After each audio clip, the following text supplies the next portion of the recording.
Hello, brothers and sisters, fellow subscribers. Have you ever thought about Daniel 11?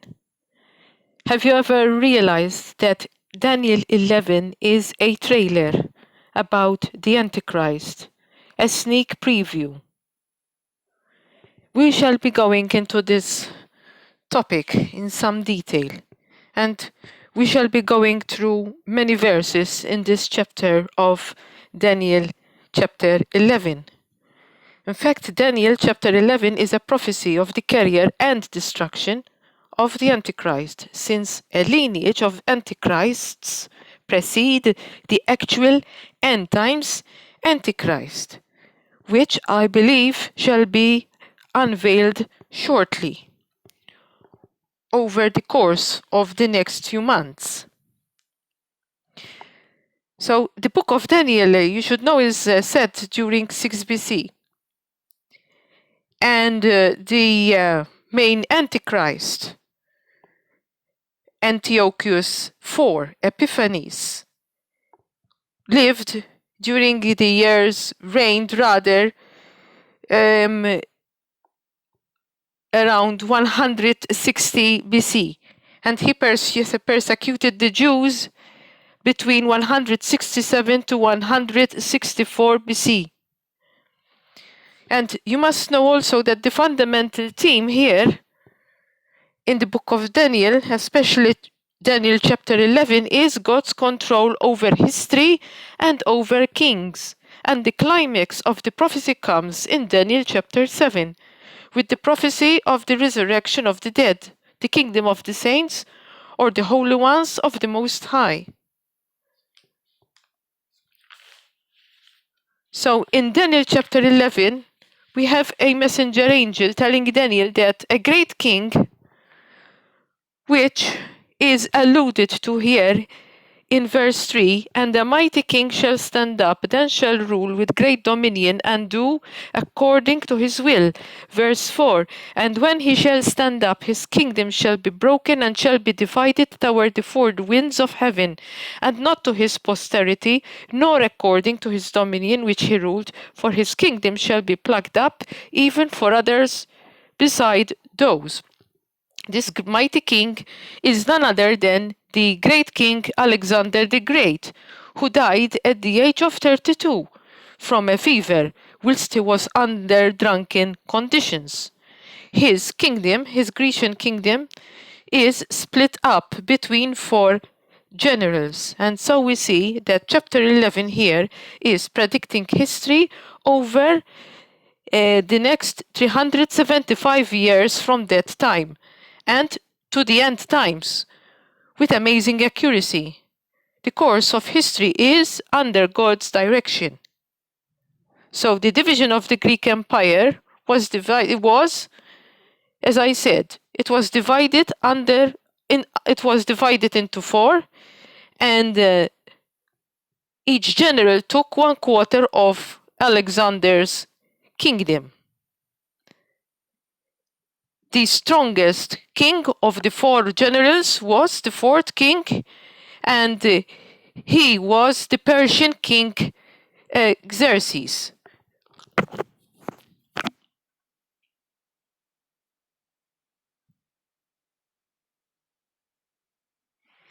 Now, in verse 5, we read thus, and the king of the south shall be strong, and one of his princes, and he shall be strong above him, and have dominion. His dominion shall be a great dominion, and in the end of years they shall join themselves together. For the king's daughter of the south shall come to the king of the north to make an agreement, but she shall not retain the power of the arm, neither shall he stand, nor his arm, but she shall be given up, and they that brought her, and he that begat her, and he that strengthened her in these times. So the king of the south here is referring to Ptolemy the first of Egypt, a pharaoh. He had a prince named Seleucus, who rose to power and took dominion over the region of Syria. So these Seleucids, the followers of Seleucus, identified with the king of the north, and the Ptolemies were the kings of the south. So for the next overcoming verses, the king of the north are the Seleucids, right? And the descendants of Seleucus. And the king of the south is Ptolemy the first and his descendants. The dynasties of the Seleucids and the Ptolemies fought for some 130 years. The stronger of the two always held dominion over the Holy Land. So the Holy Land was always caught up in between the king of the north and the king of the south. Now, about verse 6. Verse 6 is referring to a marriage that occurs between the kings of the north and the kings of the south. So for a time, these two kings become allies, but only for a while. So this marriage between Antiochius II, who is a Seleucid, was between him and Berenice, daughter of Ptolemy II. When Ptolemy II dies, that is Berenice's father, Antiochus II puts away Berenice and takes back his former wife, Laodice, which we know that Laodiceans is derived from her name, Laodice. So that is what means that but she shall not retain the power of the arm, neither shall he stand, nor his arm, but she shall be given up, because her husband will put her aside to take up his former wife. I know it sounds confusing, there's a lot of intrigue here. So, then we have further fighting between the descendants of the Seleucids and the Ptolemies, the north between the south. But out of a branch of her roots shall one stand up in his estate, which shall come with an army, and shall enter into the fortress of the king of the north, and shall deal against them, and shall prevail. And shall also carry captives into Egypt their gods, with their princes, and with their precious vessels of silver and of gold, and he shall continue more years than the king of the north. So the king of the south shall come into his kingdom, and shall return into his own land. But his sons shall be stirred up, and shall assemble a multitude of great forces, and one shall certainly come and overflow, and pass through. Then shall he return and be stirred up, even to his fortress. So the king of the south will give his daughter to the king of the north. Now we shall be reading. Antiochus III gives his daughter Cleopatra to Ptolemy V of Egypt. So, contrary to popular belief, Cleopatra isn't strictly Egyptian. She is the daughter of the North King Antiochus III, and she is given into marriage to Ptolemy V of Egypt. But as we know, Cleopatra wasn't faithful to her Egyptian husband because, as we know, she had an affair with Mark Antony. And Cleopatra's father is disappointed that she has thwarted his efforts.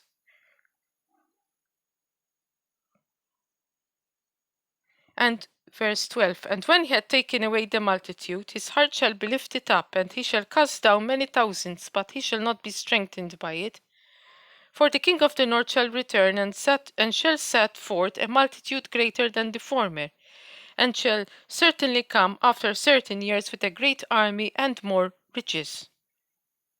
So these are the persistent fighting against the king of the south, between the king of the north and the king of the south. And in those times there shall many stand up against the king of the south. Also the robbers of thy people shall exalt themselves to establish division, but they shall fall. So the king of the north shall come and cast up a mount, and take the most fenced cities, and the arms of the south shall not withstand, neither his chosen people, neither shall there be any strength to withstand. But he that cometh against him shall do according to his own will, and none shall stand before him, and he shall stand in the glorious land, which by his hand shall be consumed. He shall also set his face to enter with the strength of his whole kingdom, and upright ones with him. Thus shall he do. And he shall give him the daughter of women, corrupting her, but she shall not stand on his side, neither be for him. So precisely, he shall give him the daughter of women, that is, referring to Antiochus the third, giving away his daughter Cleopatra to Ptolemy the fifth. But she shall not stand on his side, which means she shall not stand on Ptolemy's side, because she is not faithful to him. And verse 18 continues to speak about Antiochus III, who is the predecessor of Antiochus IV, or Antiochus Epiphanes. After this shall he turn his face unto the isles, that is, Antiochus III, and shall take many, but a prince for his own behalf shall cause the reproach offered by him to cease. Without his own reproach he shall cause it to turn upon him. Then he shall turn his face toward the fort of his own land, but he shall stumble and fall, and not be found. Then shall stand up in his estate a raiser of taxes in the glory of kingdom, but within a few days he shall be destroyed, neither in anger nor in battle. So this raiser of taxes is said to be Seleucus III, who is the eldest son of Antiochus III, who is said to have died in verse 20. Taxes were also imposed on the Holy Land to increase revenues.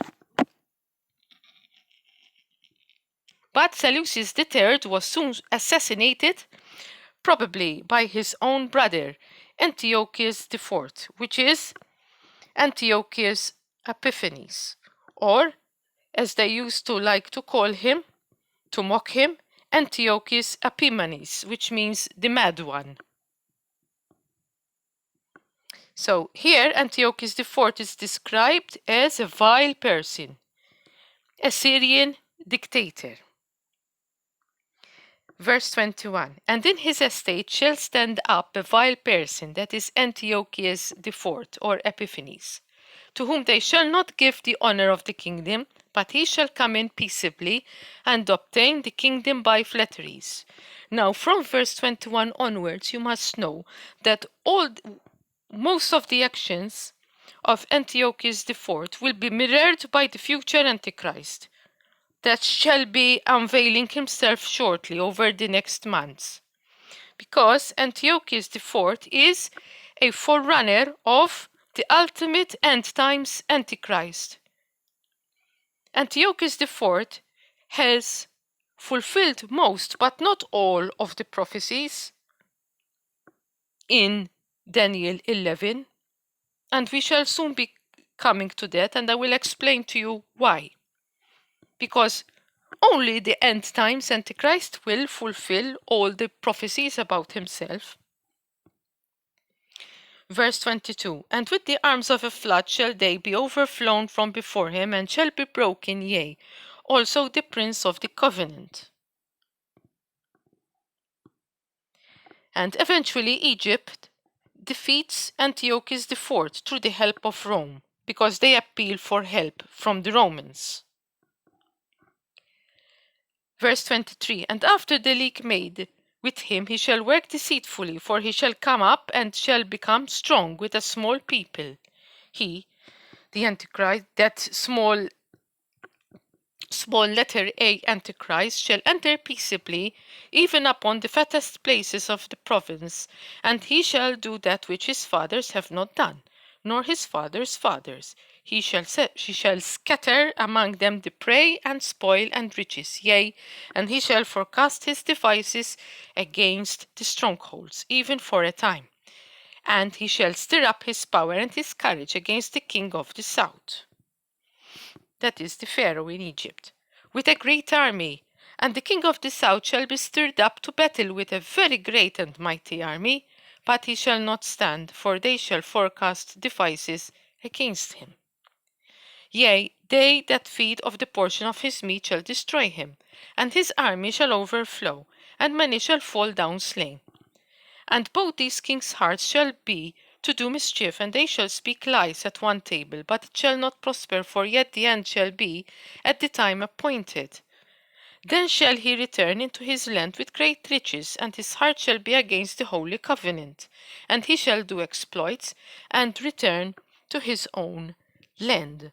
So after being defeated by Egypt, and Egypt obviously received reinforcements by the Roman Empire, Antiochus IV bitterly avenges himself against Jerusalem because he was defeated by Egypt.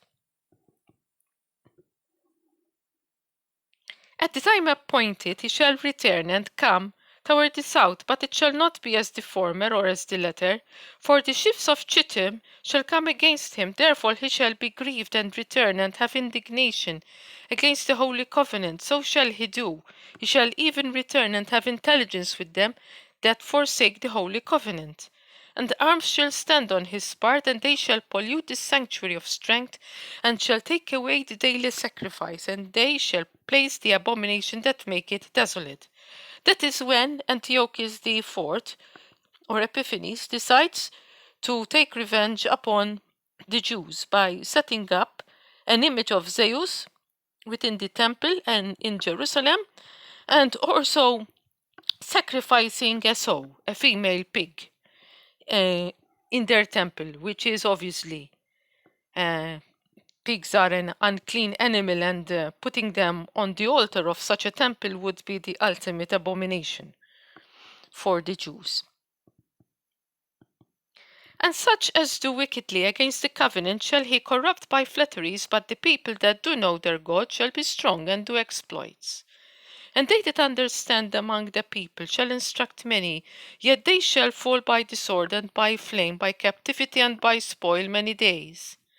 Now when they shall fall, they shall be holpen with a little help, but many shall cleave to them with flatteries. There will be those who will fall away from worshipping the living God. Because you must know that Epiphanes IV had decreed that anyone not worshipping Zeus, anyone worshipping the true living God, would be killed.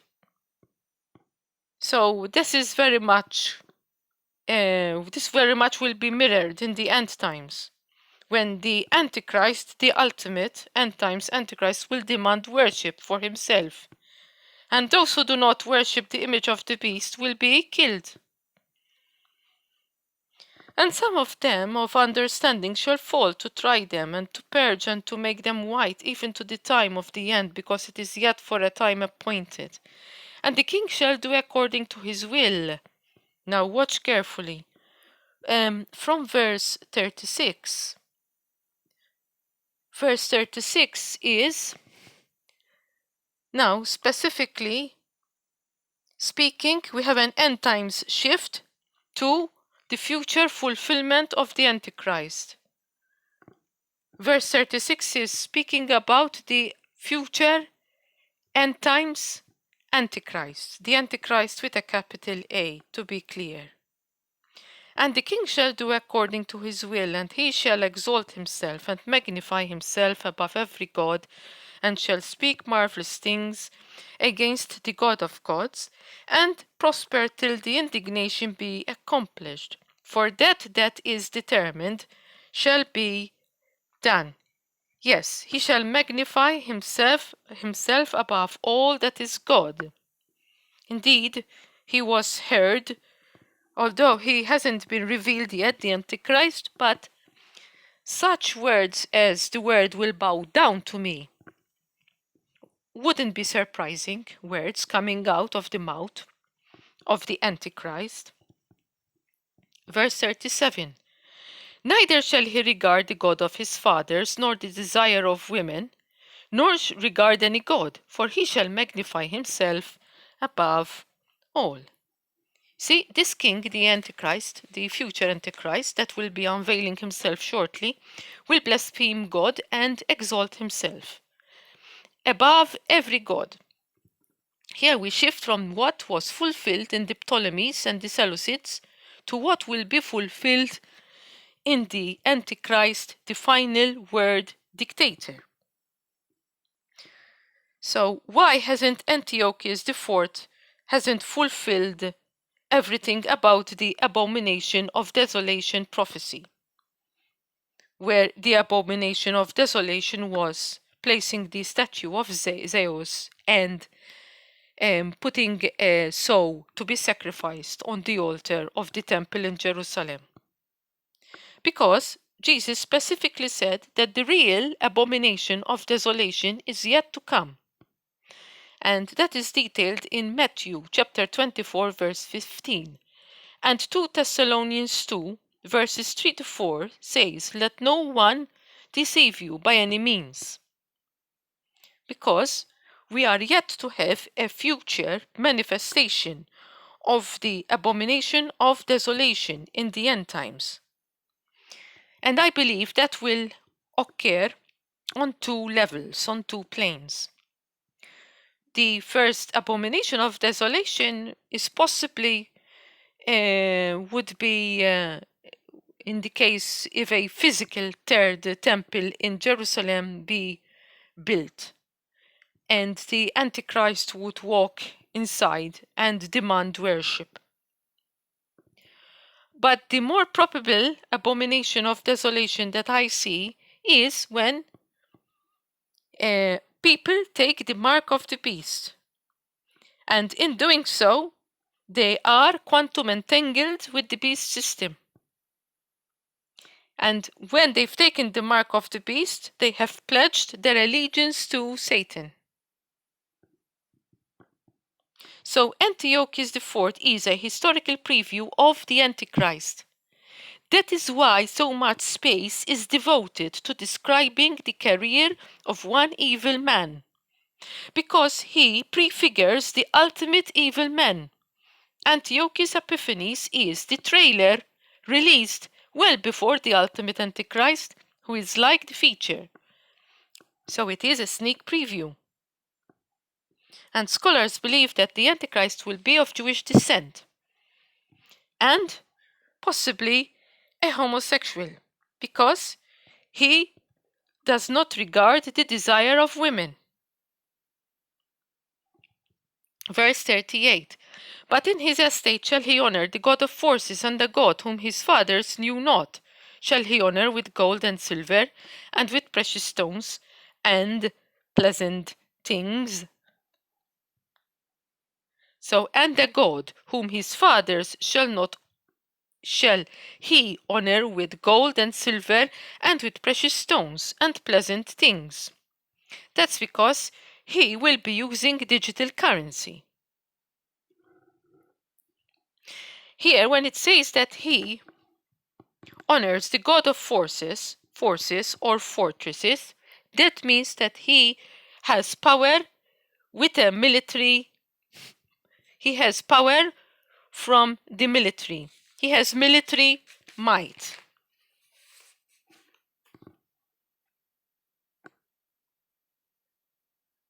Thus shall he do in the most strongholds with a strange god, whom he shall acknowledge and increase with glory. And he shall cause them to rule over many, and shall divide the land for gain. And at the time of the end shall the king of the south push at him, and the king of the north shall come against him like a whirlwind, with chariots and with horsemen, and with many ships, and he shall enter into the countries, and shall overflow and pass over. Now we are talking in the end times now, and the end times are now. We are in them already. So, although we haven't seen it happen, we can give a very good educated guess who the king of the south would be. The king of the south would very probably be an Arab confederacy. And the king of the north is likely to be Russia. He shall enter also into the glorious land, that is Jerusalem, and many countries shall be overthrown, but these shall escape out of his hand, even Moab, Edom and Moab, and the chief of the children of Ammon. This could easily be referring to the Arab Spring, where we had Saddam Hussein overthrown, then the leader in Egypt was overthrown, and then Muammar Gaddafi in Libya overthrown, the Arab Spring. And at the time of the overthrow of Muammar Gaddafi, if I'm not mistaken, there was Obama in office at the time.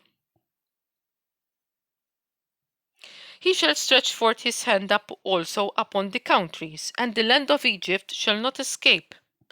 But he shall have power over the treasures of gold and of silver, and over all the precious things of Egypt, and the Libyans and the Ethiopians shall be at his steps. Yes, because Libyans had oil, and the Iraqis had oil, and Egypt also, they had natural resources. The Arab Spring was about destabilizing the Middle East and exploiting the natural treasures that they had. But tidings out of the east and out of the north shall trouble him. Therefore he shall go forth with great fury to destroy them, and utterly to make away many. And he shall plant the tabernacles of his palace between the seas in the glorious mountain. Yet he shall come to his end, and none shall help him. So this is talking about the final conflict. Now I was researching the lineage of this person here, this one. And this publication, Newsweek, depicted this guy, which you are very well familiar with. And it's no coincidence that you can see those words, the second coming. That verse there, the second coming, is loaded. Totally loaded. Only a person with an understanding of dark sentences would have it. Now you know that the Antichrist has an understanding of dark sentences. What is an understanding of dark sentences? It will be language designed to trick the hearer by giving out double meanings in the same dark sentences. Let me give you another example of a dark sentence. Peace process or peace deal. You've been hearing this every day almost on the news. It translates into war. Peace process means war. War on terror is another dark sentence. What does war and terror means? Initially, it is thought to have meant war against Islam, but the Antichrist will flip it around 180 degrees to make it war against Christians. And this one here in this graphic, the second coming, is another dark sentence. Second coming to what? To his second term? Or virtually another second coming? He is here, you know, that Satan and his son, obviously, they will counterfeit anything of our Father in heaven and Jesus Christ, just as Jesus Christ is expected to make a second coming very soon after the Great Tribulation. Even the Antichrist is going to counterfeit his second coming as the Antichrist. So personally, this person in the graphic here is an uppermost candidate for the Antichrist seat. I'm saying a candidate. I'm not dogmatic that it will be him, because he has yet to be unveiled.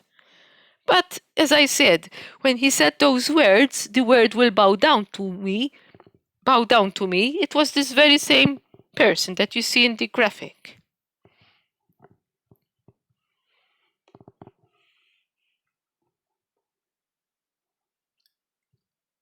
So I was also researching into that person's genealogy.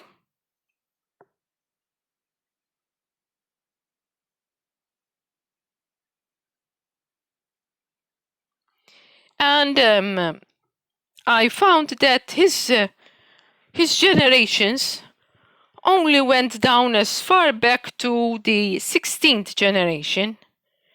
And the 16th generation, and you know that that person in the graphic